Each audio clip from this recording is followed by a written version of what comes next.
malam hari ini yang tertulis di dalam Lukas 2 ayat 8 hingga ayatnya yang ke-20. Lukas 2 ayat 8 hingga ayatnya yang ke-20. Kita bacakan firman Tuhan ini secara bersama-sama. Mari kita mulai dalam nama Tuhan kita Yesus Kristus. Gembala-gembala. Di dalam itu ada gembala-gembala yang tinggal di padang menjaga kawanan ternak mereka pada waktu malam.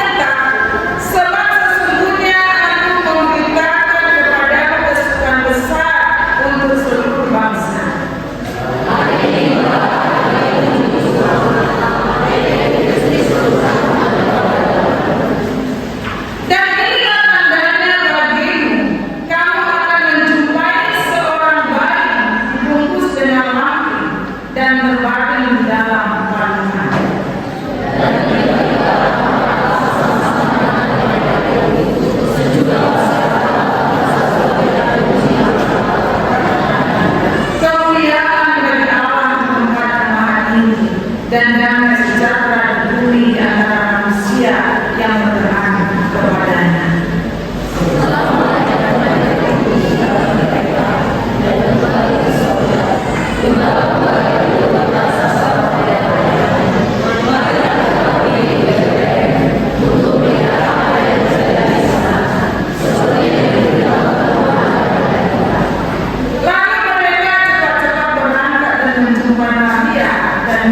Dan bayi yang sedang berbaring di dalam tempatnya.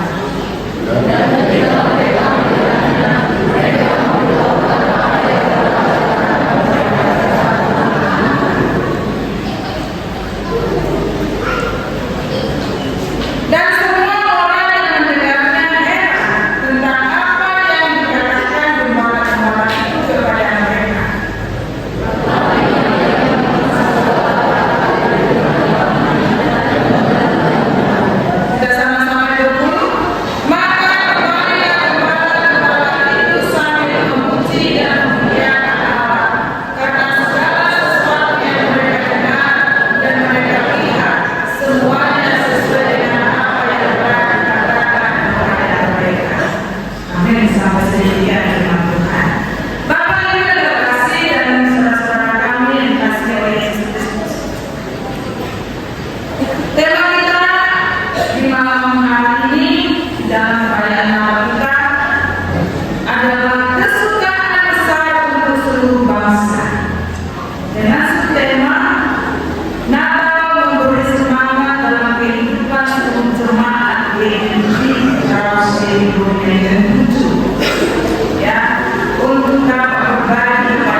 Mari kita coba nyanyikan ayat yang kedua, ya. Coba yang sudah, ya. Kita nyanyikan dua ayat yang kedua, lagu Mahampus.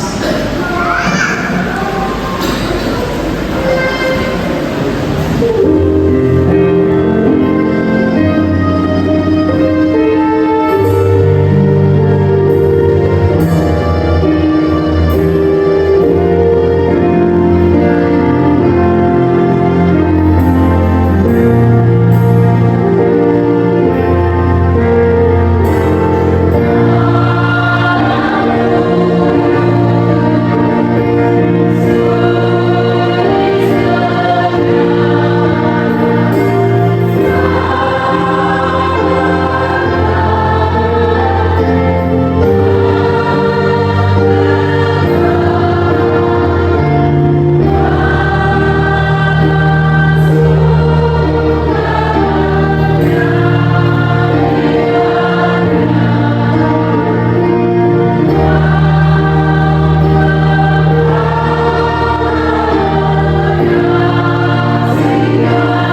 Aku enggak ada sama mama aku.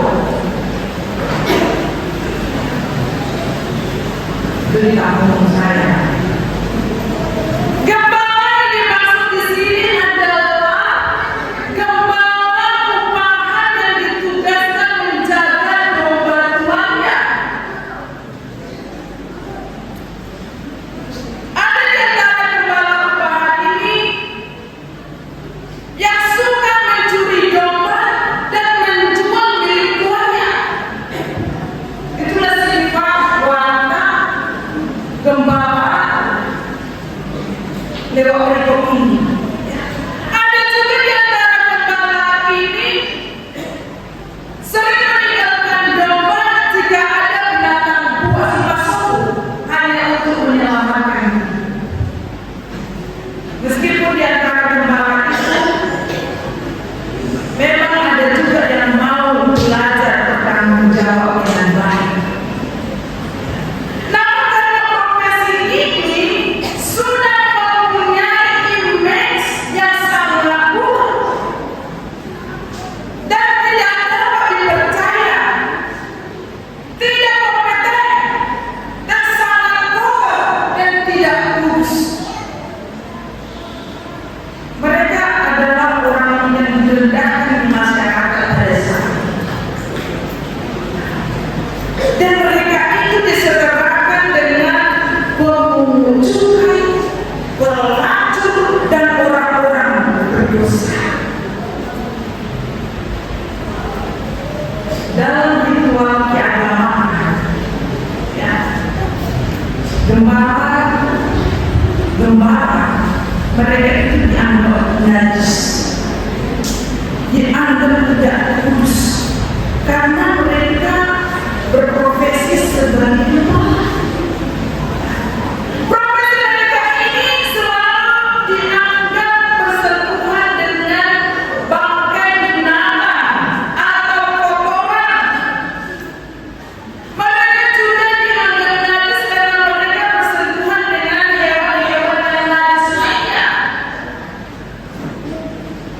Bapak Ibu dan jemaat, yang menjadi pertanyaan dari kita, mengapa berita yang dibawa oleh malaikat Tuhan disampaikan kepada gembala? Itu yang menjadi pertanyaan. Kenapa bukan kepada raja? Kenapa bukan kepada imam-imam, para tua-tua? Kenapa kepada orang yang dianggap najis pada saat itu, yaitu para gembala? Paling tidak, Bapak Ibu ada dua hal yang menjadi jawabannya di dalam perenungan kita pada malam hari. Alasan yang pertama adalah bahwa Allah itu peduli dengan keinginan para gembala.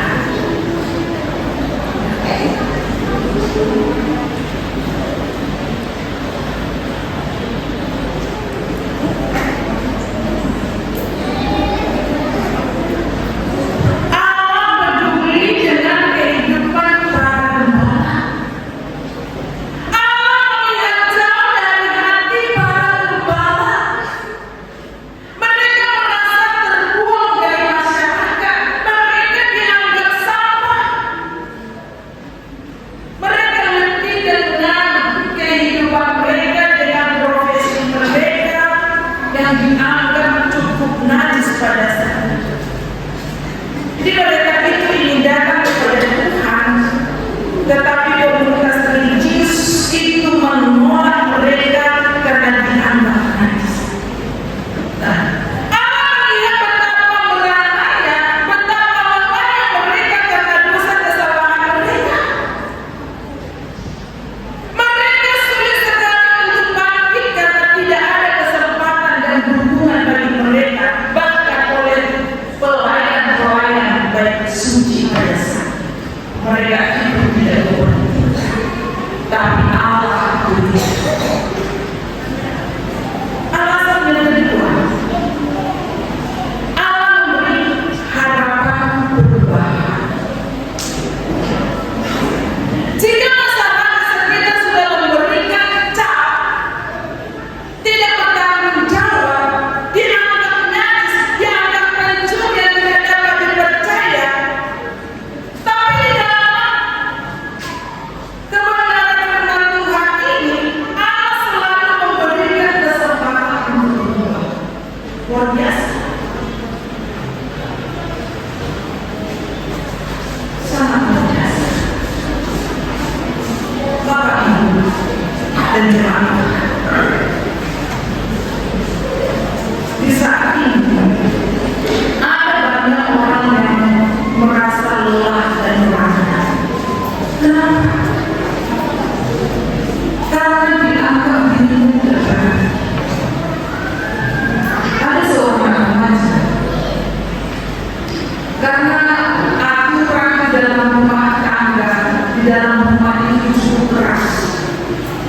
dengan tegas, dengan keras ayah ini mendidik si anak remaja ini. Akhirnya si remaja ini frustasi. Apa yang dia lakukan, apa yang dia kerjakan salah. Asal ketemu dengan ayahnya pasti. Akhirnya dia frustasi. Dia stres. Apa yang dia lakukan? Dia mulai mengikuti teman-temannya menisap nilai. Tahu mana remaja nilai? Tahu? Pernah ikut nilai? Pernah ikut? Tapi jangan ikutan ya. Itu berbahaya. Ya. Itu yang dilakukan si anak ini untuk supaya dia menghadapi sang ayahnya. Hidupnya cukup lelah, hidupnya berat, dan bahkan ada juga orang yang mengalami dirinya tidak berarti, merasa dirinya berat, merasa dirinya tidak ada artinya. Ya, kalau setiap hari kalau kita buka Facebook itu ada yang bunuh diri lah, ada yang minum racun lah, ada yang minum baygon lah, dan lain sebagainya. Apa sebabnya? Karena orang tidak menganggap diri mereka.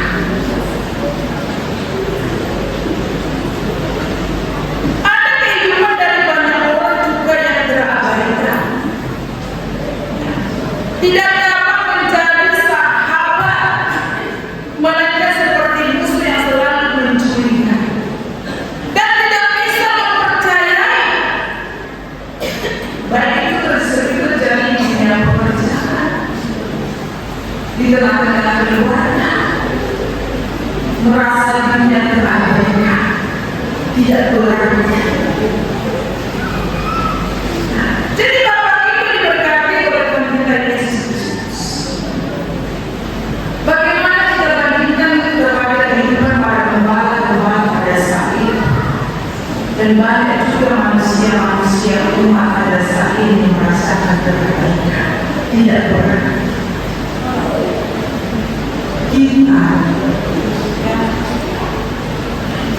kita sebagai orang Kristen, iman kita tidak ditentukan oleh kehebatan kita, oleh jabatan kita, kepintaran kita, tahta kita, tapi ditentukan oleh tindakan kita. Bagaimana tindakan kita kepada orang-orang yang terabaikan?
keunikan dan memandang rendah sesama. Manusia hanya melihat tampilan luar,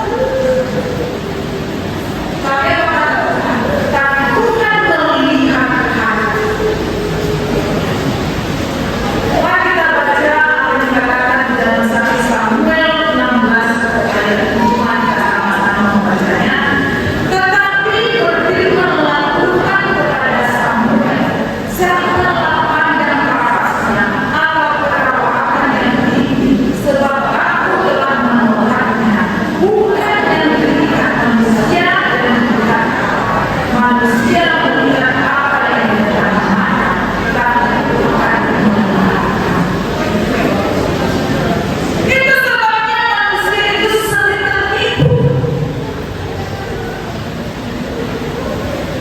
Ada seorang yang penampilannya, wah keren, wah ini pasti pengusaha, ini pasti orangnya orang yang berpengaruh. HP-nya semakin dekat, HP jauh mana jauh. Hanya dilihat dari penampilannya. Tapi Allah itu sungguh luar biasa. Kita kalau melihat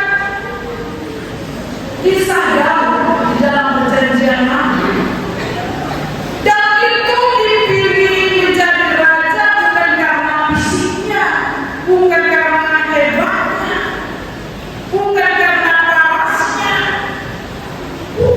Daud itu kecil, udah kecil, udah mulai lari. Bukan kekal, bukan badannya besar, bukan dari orang hebat, tapi Allah memilih dia menjadi raja. Dan kalau kita juga baca di dalam perjanjian baru, ya, dalam 1 Korintus 1:7-9, ada salah satu bacanya Bapak Ibu.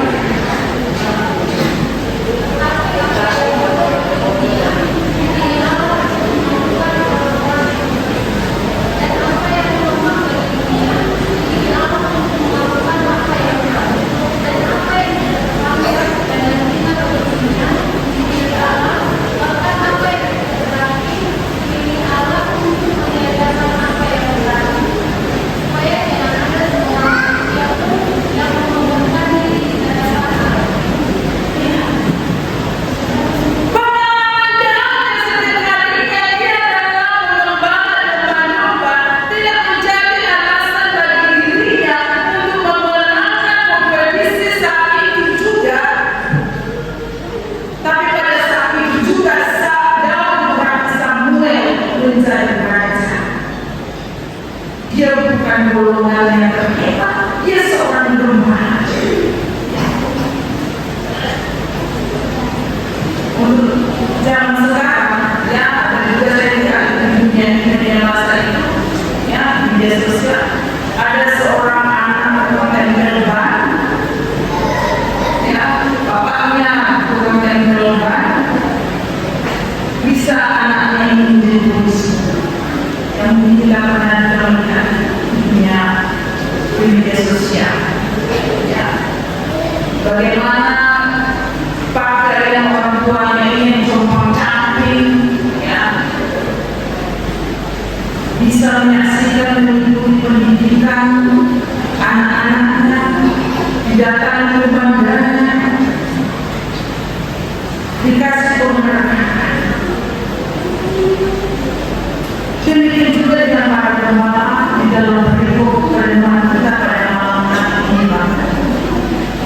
Yang dipandang rendah, yang tidak dipercaya oleh umumnya masyarakat, akan tetapi ketika mereka mendengarkan perkataan malaikat, ya, di dalam Lukas 2 ayat 10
dan memuliakan nama Allah. Kita lihat ayat 2. Setelah malaikat-malaikat itu meninggalkan mereka dan kembali ke surga, kepala-kepala itu berkata kepada yang lain, tanda sukacita mereka, tanda mereka mendapatkan penghargaan. Mana kita kembali untuk melihat apa yang terjadi di sana, seperti yang diberitahukan Tuhan kepada kita. Lalu mereka juga tetap pergi berangkat dan menjumpai Maria, Yusuf dan bayi yang sedang berbaring di dalam palungan. Bapak, di malam Natal ini, peristiwa kelahiran Yesus adalah peristiwa Natal. Peristiwa Natal kelahiran Yesus Kristus memang dapat mengubah keyakinan manusiawi kita.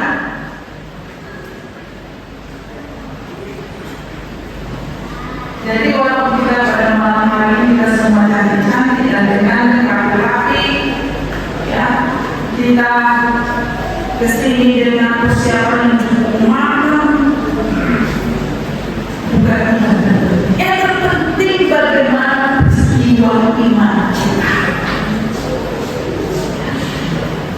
yang dapat mengubah kita, mengubah keyakinan manusiawi kita, supaya jangan tenggelam kepada dosa-dosa. Namun kasih Allah menjangkau dan bisa mengangkat kita kembali dengan kedatangan Yesus. Dan perlu kita pahami Bapak Ibu, Dia bukan sekedar hadir, tapi hadir sebagai penebus. Dia hadir sebagai penolong.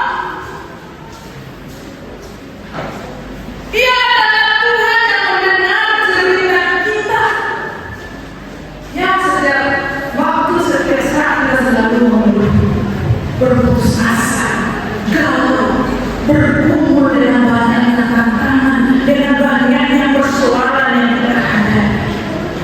Tuhan itu selalu mendengar, memahami kita. Jadi untuk itu kepada kita Bapak Ibu yang diberkati oleh pemerintah Yesus Kristus, setiap kemurahan hati dan tindakan keadilan bagi yang membutuhkan senantiasa berhubungan dengan memuliakan nama Tuhan dan melakukan kehendaknya. Lakukanlah apa kehendak Tuhan. Dan pada malam ini jadilah seperti gembala yang dapat merespon bagi orang yang lemah, bagi orang yang susah, saling merangkul, saling menolong. Ini yang Tuhan inginkan kepada kita lewat perayaan Natal yang kita laksanakan pada malam hari ini. Sehingga tema kita indah, kesukaan besar untuk seluruh bangsa. Bukan hanya kesukaan besar hanya untuk Indonesia, kesukaan besar untuk seluruh bangsa, buat kita semua. Jadi seperti saya katakan manusia kuncinya adalah hati kita. Kita buka hati kita untuk Tuhan, semuanya kita bisa mendapatkannya dalam damai sejahtera. Amin. Sehingga ya, dengan kita bisa melakukan itu, lewat tema kita ini Natal memberi semangat, ya, memberi semangat dalam kehidupan seluruh jemaat, dalam khusus di Memorial dan Cucu, untuk dapat berbagi kepada semua orang sebagai sesama asyukan Tuhan. Bukan hanya sekedar pemberian tanda kasih sayang kepada Tuhan, tapi kita bisa menerima segala kekurangan, kelebihan, sahabat. Siapa orang yang sempurna? Tidak ada. Semua kita ini adalah manusia yang bisa. Kita setara dengan kemaluan-kemaluan. Melihat sikap kita, perilaku kita, keputusan kita tidak ada apa-apa. Tapi Tuhan selalu mengangkat kita,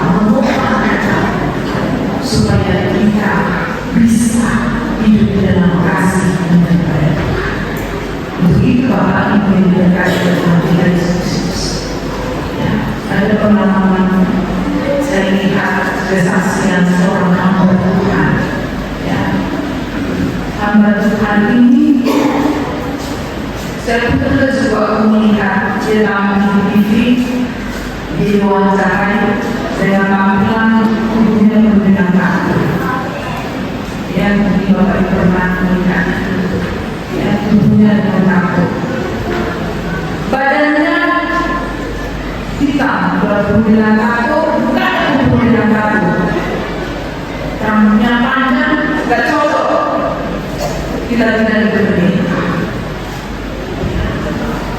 Tapi apa kita lihat dari kepribadiannya? Dengan penampilannya seperti itu, dia turun ke tempat umum, sehingga banyak orang yang percaya tentang Tuhan. Dia ajar. Apa masyarakat yang berkata? Kalau kita kenal dengan Pendeta Alex Sutino dan cerita tadi di media sosial kita, bagaimana kehidupannya, bagaimana latar belakangnya sampai dia mempunyai yayasan hati bangsa. Dia turun ke jalan-jalan dan dia terkenal dengan pendeta jalanan.